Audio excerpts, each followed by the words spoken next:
a personal request from you, my friend. I want you to make buildings that can't get wrecked. Can you do that?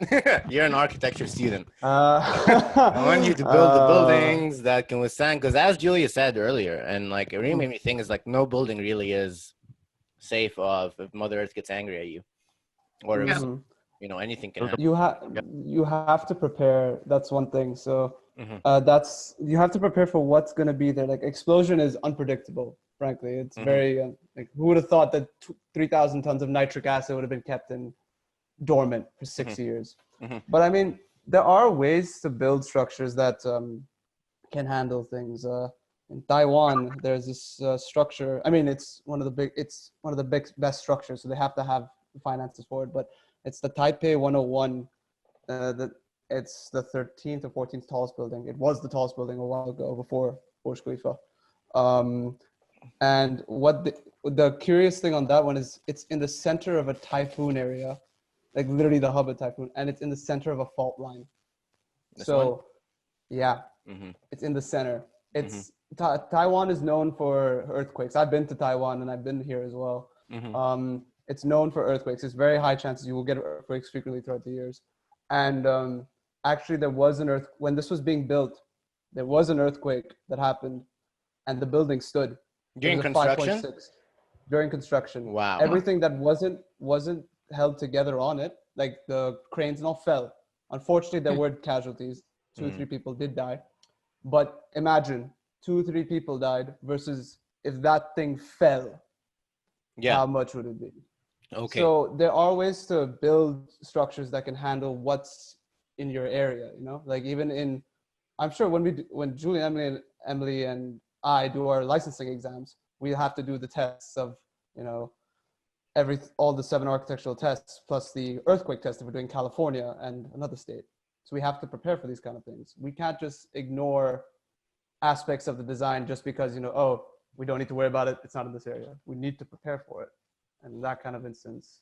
And is it Lebanon? I just want to know so this one, is it the materials or is it the structure or what is it It's a steel structure that they've reinforced. Actually, the inspiration behind it was bamboo, which I found very interesting. Bamboo is a very strong material, and even the form and the shape and everything is the representative of the stem of bamboo. But what they've done is basically the columns extend the whole way up, but they've put inside inner trusses and outside and riggers that extend out and are these thick. Like they're really thick. They go all the way up and they go to the top. And I think it's like every 8 floors, there will be a rigger placed on it, which is like, that's how you can make a building work. But that's also financially, how can you do that? This is a landmark for them. They have to have it work out that way.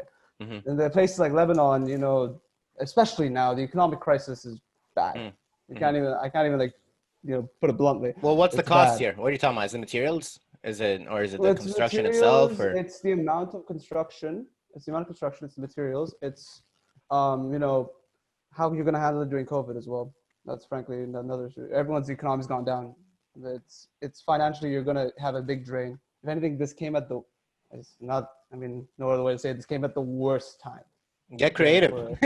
Rayhan, what are the ways? What about like this, a bamboo house? Can we get these? I mean, if we could, You tell me these things are sturdy? The big bad wolf can't blow through this. I mean, and in Asian cultures and all, they do really rely on bamboo for some of their structures. It's because of the flexibility and elasticity of it and how sturdy it is. Whereas in Lebanon, I don't know. It's also, like I said, it's also a cultural thing in Lebanon. We have how things are over there with the French, the Ottomans, and everything like that. Like I went through and actually saw some buildings, and I was just curious as to how, they designed. They remind me of French buildings from the 1950s and 60s. You have it was French. yeah, exactly. Well, you have esplanades and everything placed out like France, which is why, anyways, everyone in the Middle East calls Lebanon, the Beirut in particular, the Paris of the Middle East. Not because of the architecture and the architecture and the nightlife and everything like that. You know how the nightlife is in Lebanon. Everyone knows about it in the Middle East.